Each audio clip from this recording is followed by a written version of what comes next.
നമസ്കാരം, എൻ്റെ പേര് ശ്രീനാഥ് എസ് സി. ഞാൻ കേരള സ്റ്റേറ്റ് സിവിൽ സർവീസ് അക്കാഡമിയുടെ ട്രിവാൻഡ്രം സെൻറ്റർ പബ്ലിക് അഡ്മിനിസ്ട്രേഷൻ്റെ ഫാക്കൽറ്റിയാണ്. നമ്മൾ ഈ ഒരു ഷോർട്സിലൂടെ മെയിൻലി 3 കാര്യങ്ങളായിരിക്കും ഡിസ്കസ് ചെയ്യുക. ഒന്ന്, നമ്മുടെ പ്രിലിംസ് അടുത്ത് വരികയാണ്. So what is the importance of test series four prelims?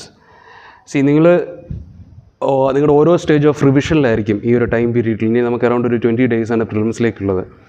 So ഒരു കാര്യം നിങ്ങൾ ശ്രദ്ധിക്കുക, നിങ്ങൾ എത്രത്തോളം പഠിക്കുന്നോ അതിൻ്റെ കൂട്ടത്തിൽ തന്നെ ടെസ്റ്റ് സീരീസിനും കൂടെ ഇമ്പോർട്ടൻസ് കൊടുക്കുക. ഞാൻ ടെസ്റ്റ് സീരീസ് എന്ന് പറയുന്ന സമയത്ത് നിങ്ങൾ ധാരാളം സെക്ഷണൽ ടെസ്റ്റ് സീരീസ് ചെയ്തിട്ടുണ്ടായിരിക്കും. But more importance at this point of time should be given to full test. Full test പറയുന്നത് നമുക്കറിയാം, എല്ലാ സബ്ജക്ട്സിൻ്റെയും കുറച്ച് ബേസിക് ക്വസ്റ്റ്യൻസ് നമുക്ക് അതിനകത്ത് കാണും. അപ്പോൾ ഫുൾ ടെസ്റ്റിനെ മാക്സിമം ഫോക്കസ് ചെയ്യുക. പറ്റുവാണെങ്കിൽ ഇനിയുള്ള 20 ഡേയ്സിൽ മിനിമം 15 ടെസ്റ്റ് ഫുൾ ടെസ്റ്റുകളെങ്കിലും ഡിഫറെൻറ്റ് അക്കാഡമീസ് നമുക്കെല്ലാം ഫ്രീ UPSC മെറ്റീരിയൽസിനകത്ത് അവൈലബിൾ ആണ്. നമ്മുടെ കേരള സ്റ്റേറ്റ് സിവിൽ സർവീസ് അക്കാഡമിയുടെ ടെസ്റ്റ് സീരീസ് നിങ്ങൾക്ക് അവൈലബിൾ ആണ്. പറ്റുവാണെങ്കിൽ അറൗണ്ട് ഒരു 15 ഫുൾ ടെസ്റ്റോളം ചെയ്യുക. മാർക്ക് കുറയുകയാണെങ്കിൽ never get worried, because ultimately this is A test. എന്താണ്, ഒരു റിഹേഴ്സൽ പോലെ എടുത്താൽ മതി. നിങ്ങളുടെ മിസ്റ്റേക്സ് മനസ്സിലാക്കാനുള്ള ഒരു അവന്യൂ ആണ് ടെസ്റ്റ് സീരീസ് എന്ന് പറയുന്നത്. അപ്പോൾ ചെയ്യുന്ന സമയത്ത് നമ്മൾ ആക്ച്വൽ എക്സാമിൽ എങ്ങനെയാണോ ചെയ്യാൻ പോകുന്നത് അതേ പാറ്റേണിൽ തന്നെ ഫുൾ ടെസ്റ്റും അറ്റംപ്റ്റ് ചെയ്യുക. ചുമ്മാ റാൻഡമായിട്ടൊന്നൊരു 5-10 ക്വസ്റ്റ്യൻസ് ചെയ്യുന്നതിനേക്കാളും നല്ലത് ഒരു ടെസ്റ്റ് പോലെ തന്നെ, ഒരു എക്സാം പോലെ തന്നെ 2 hours ഒരു ആംബിയൻസിൽ ഇരുന്ന് തന്നെ ചെയ്യാൻ നോക്കുക. ചെയ്തതിന് ശേഷം ആൻസർ കീ വെച്ച് ഭയങ്കര ഡീറ്റെയിൽഡ് ആയിട്ട് ഒരു ഫുൾ ഡേ അനാലിസിസ് ഒന്നും വേണ്ട.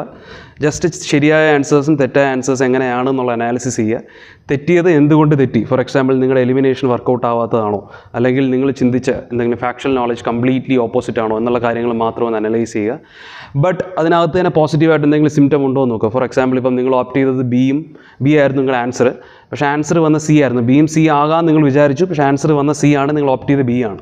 അപ്പോൾ ആക്ച്വലി അത് വലിയൊരു മിസ്റ്റേക്ക് അല്ല. നിങ്ങൾ ഓപ്റ്റ് ചെയ്തതിൻ്റെ ഒരു ഗസ്സിൻ്റെ ഒരു 50-50 എലിമിനേഷൻ്റെ ലെവലിലേക്ക് നിങ്ങൾ എത്തിയിട്ടുണ്ട്. അതൊരു റൈറ്റ് കോഴ്സാണ്. അപ്പോൾ അങ്ങനത്തെ സിംറ്റംസ് നോക്കുക. നെക്സ്റ്റ് ടൈം വരുന്ന സമയത്ത് അങ്ങനത്തെ മിസ്റ്റേക്സ് അവോയ്ഡ് ചെയ്യുക.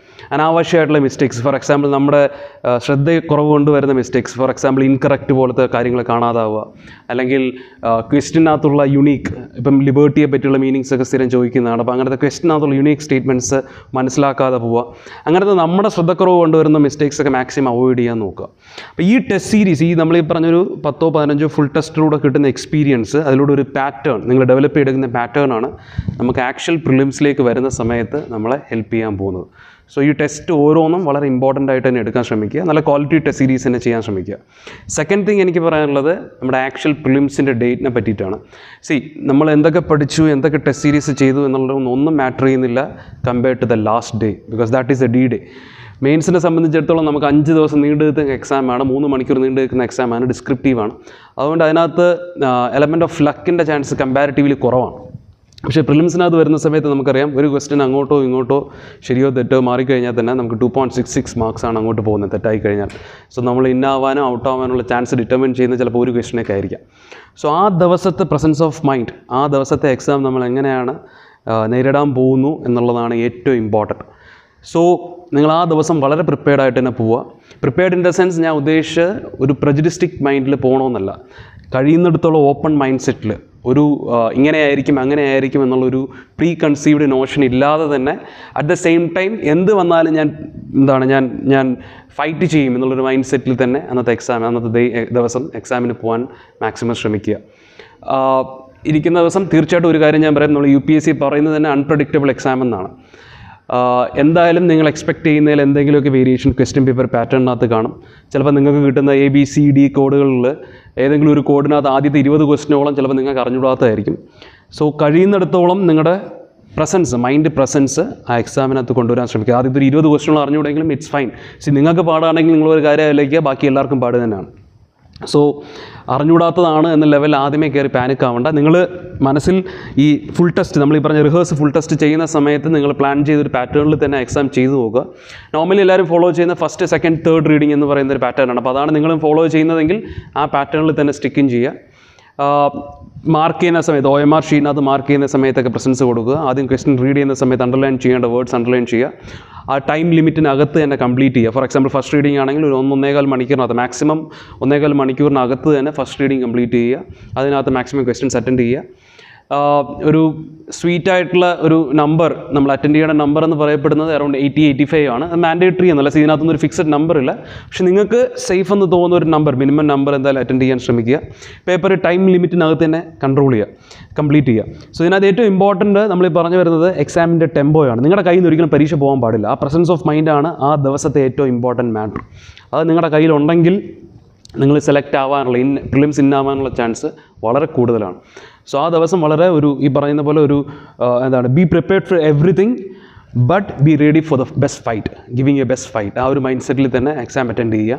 നമ്മുടെ രാവിലത്തെ GS പേപ്പർ കഴിഞ്ഞതിന് ശേഷം ഇടയ്ക്ക് നമുക്ക് 2 മണിക്കൂർ ബ്രേക്ക് വരുന്നുണ്ട്.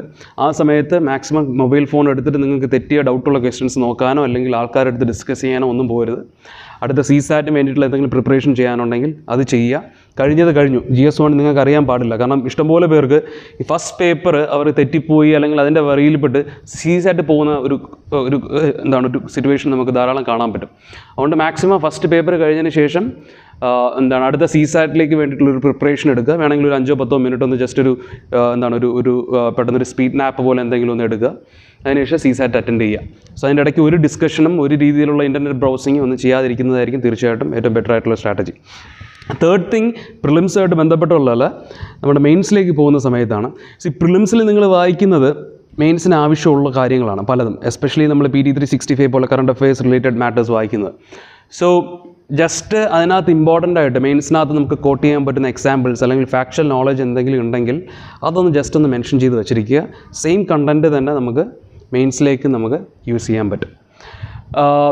ഇത് 3 എനിക്ക് മെയിൻലി പറയാനുള്ളത്. പ്രിലിംസ് പോയിൻ്റ് ഓഫ് വ്യൂവിൽ ഏറ്റവും ഇമ്പോർട്ടൻറ്റ് ആ 2 മാറ്ററാണ്. I hope that all of you will give your best attempts. ഇതിനകത്ത് ഏറ്റവും ഇമ്പോർട്ടൻ്റ് അതാണ്, give your best attempt. Clear ആവോ ഇല്ലേ എന്നുള്ളത് സെക്കൻഡ് മാറ്ററാണ്. But give your best attempt. You should be having that sense of satisfaction that you are given your best. So all the best.